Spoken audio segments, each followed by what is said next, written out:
Our next speaker is Tigran Bdoyan. He came to Columbus Academy in 8th grade. His sister Angela is in 9th grade.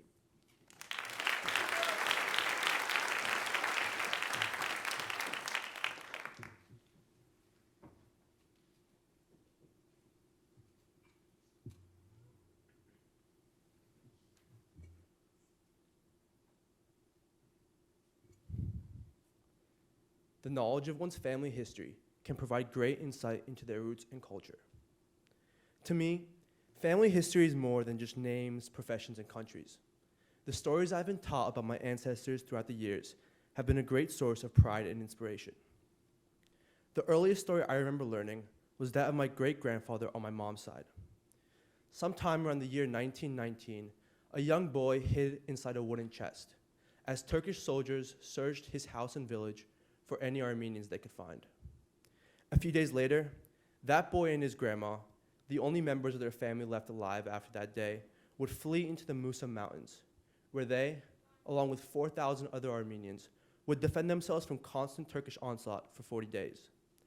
This event would later inspire the famous book and movie, 40 Days in Musa Dagh. After being saved by the French Navy and living in a refugee camp in Egypt for 4 years, my great-grandfather, that boy, would go on to live with his distant relatives in Lebanon for the next 30 years of his life. Despite being poor, he would learn all he could about the world around him.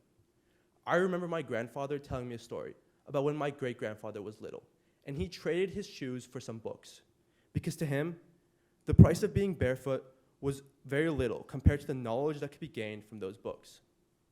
30 years later, my great-grandfather would become a priest, a professor of mathematics, and a professor of theology, and he would return to Armenia, which was now part of the Soviet Union, hoping to start a new life in his homeland.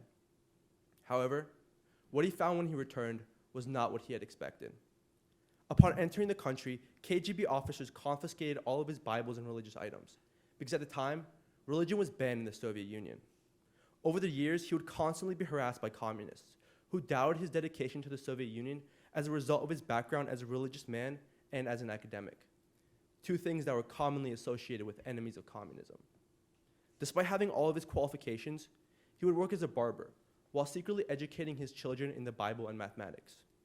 Little did he know, his dedication would later lead his son, my grandpa, to become the head of engineering in Armenia, and whose grandkids would all become highly successful in their own ways. Another story that has had a profound impact on me is that of my great-grandfather on my dad's side.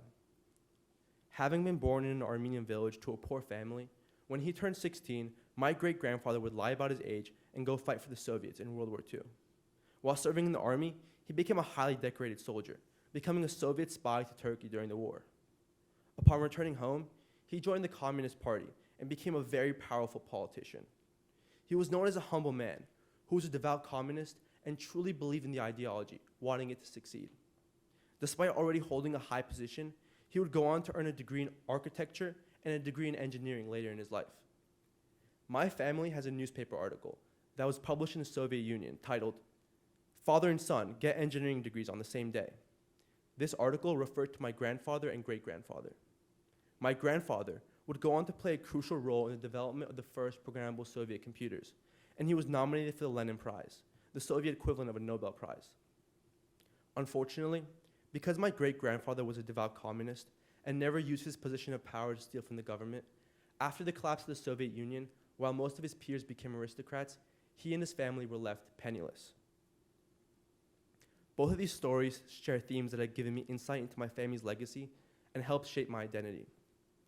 The importance of education is reflected in the lives of my ancestors, and this fact has contributed to my identity as a student inside and outside of school.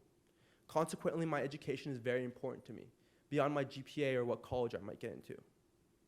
Also, in both of these stories, my great-grandfathers were faced with extreme hardship, the likes of which is nearly impossible for us to imagine. One had to live through the Armenian genocide, and the suffering that came along with being an orphan refugee. The other had to fight in the most brutal war known to man, at the young age of 16.